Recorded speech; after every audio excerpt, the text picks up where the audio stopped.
ជំរាបសួរពុកម៉ែបងប្អូនទាំងអស់គ្នាចានេះខ្ញុំថ្ងៃនេះសូមចែករំលែកតកតងជាមួយនឹង topic មួយចាគឺការដែលយើងលក់ street food ចាគេហៅថាលក់ម្ហូបតាមដងផ្លូវ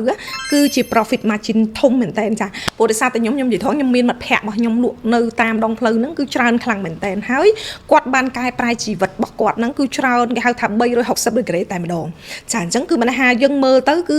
អ្នកលក់តាមផ្លូវគឺខ្លះគឺគាត់មើលងាយតែម្ដងគាត់ថាអូ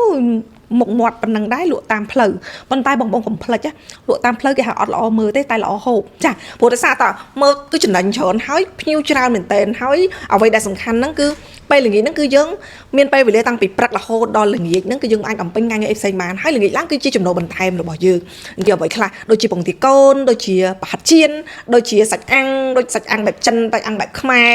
រឬក៏អ្នកខ្លះធ្វើស៊ុបខួរជ្រូកឬក៏គាត់លក្ខណៈគាត់លក់ឌីមសាំលក់ហាកាវលក់អីចឹងណាចាអញ្ចឹងគឺ profit នៅហ្នឹងគឺល្អមែនតើអ្នកខ្លះលក់បុកល្ហុងលក់ឆាក្តៅឆាអីចឹងណាហើយគឺខ្ញុំឃើញ profit របស់គាត់ល្អមែនតើជាពិសេសអ្នកខ្លះ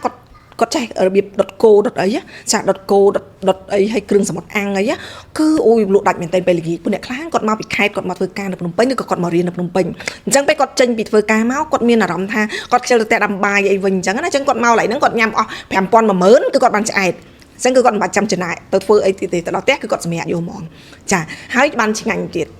ចឹងបងទាំងគ្នាអាចកលេចមកមើល business នឹងបានហើយអត់ចំណាយដើមទុនច្រើនដូចបងគិតទេចាគឺបានចំណេញច្រើនហើយចំណាយដើមទុនអស់តិចបំផុតចឹងអ្វីដែលត្រូវការហ្នឹងគឺគាត់ចេះ social media ចាគាត់ចេះ social media គាត់ចេះ promote នៅក្នុង TikTok account មកគាត់ព្រោះឥឡូវហ្នឹង TikTok ហ្នឹងឆាប់ផ្ទុះ TikTok លឿនជាងអ្វីទាំងអស់បងអាចចូលទៅ promote នៅក្នុង TikTok ពីតម្លៃពីសេវាកម្មពីផលិតផលមានគេខ្លះក្នុងហ្នឹងជាមនុស្សអីពួកគាត់មើលហើយយើងអាសាញ៉ាំ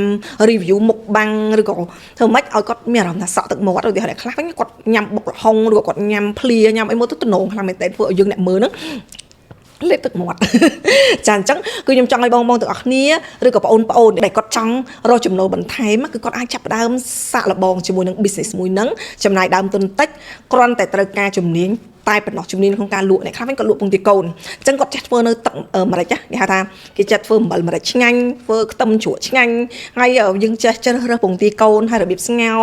ថេរវេលានៃការស្ងោរនឹងប្រហែលនាទីហើយដាក់អីខ្លះក្នុងនឹងដើម្បីឲ្យវាមានជាតិចាហើយអូយគ្រាន់តែនិយាយក៏សក់ទឹកមាត់ដែរចាអញ្ចឹងគឺបើសិនជាយើងមាននៅជំនាញអស់ហ្នឹងហើយយើងអាចរកលុយបានយ៉ាងស្រួលបងទាំងអស់គ្នាកុំគិតមើលអីដែលធំយើងគិតមើលអីដែលចំពោះមុខដែលយើងអាចរកលុយបានវា convert ជាលុយជាចំណូលឲ្យយើងវិញនៅក្នុងពេលបច្ចុប្បន្ននេះព្រោះបច្ចុប្បន្ននេះគឺដឹងស្រាប់ហើយគឺពិបាករកលុយតែយើងយកចំណុចណាដែលយើងគិតថាជាតម្រូវការរបស់អតិថិជន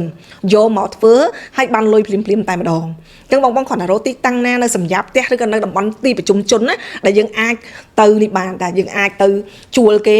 ជួលលើผู้ពិចារណាតាមសម្រាប់គេកម្រធ្វើកុងត្រាអញ្ចឹងយើងគ្រាន់តែយើងសុំជួលរយៈពេលណាមួយឆ្នាំ2ឆ្នាំអីចឹងទៅចាអញ្ចឹងពេលដែលយើងជួលនឹងហើយគឺយើងចាប់ផ្ដើមចូលទៅរៀបតុករៀបអីយើងចាប់ផ្ដើមរៀប planning ថាយើងចង់លក់ឲ្យគេខ្លះរៀបមនុយរៀបអីហើយយើងធ្វើដំបូងយើងអាចលក់អីតិចតួចសិនតែអាណាដែលកំពុងតែមាន viral នៅក្នុងទីផ្សារបច្ចុប្បន្នបុកល្ហុងអីហ្នឹងគឺជាការតាក់ទាញយុវជនច្រើនស្លាប់មន់អាំង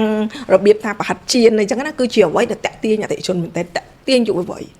ចាអញ្ចឹងពេលដែលយើងធ្វើទីផ្សារភ្ញៀវបុកមកច្រើនយើងមានជាការថែមជូនមកញ៉ាំនេះ free ភេសជ្ជៈ free តែជ្រក់ free អីចឹងទៅដើម្បីឲ្យគាត់មានអារម្មណ៍ថាអូកន្លែងនេះតំណងគាត់ញ៉ាំអស់តាគាត់ញ៉ាំអស់ធូរថ្លៃហើយគឺគាត់បាន free នេះ free នោះជូនហើយតកែរស់រីរាក់ទាក់សេវាកម្មល្អមានកន្លែងដាក់ម៉ូតូដាក់ឡានអីស្រួលបួលអីចឹងណាខ្ញុំមានអារម្មណ៍ថាគាត់ចង់មកហើយចង់មកទៀតតែម្ដងអញ្ចឹងនេះគឺជាកន្លឹះតិចតួចដែលនេះខ្ញុំគិតថាបងទាំងអស់គ្នាអាចចាប់ផ្ដើមបានដើម្បីមកកែប្រែនៅហិរញ្ញវត្ថុនៅក្នុងក្រុមគ្រួសាររបស់បងទាំងអស់គ្នាអញ្ចឹងកុំភ្លេចចូលទៅ subscribe Channel YouTube របស់នាងខ្ញុំផងណាអរគុណច្រើន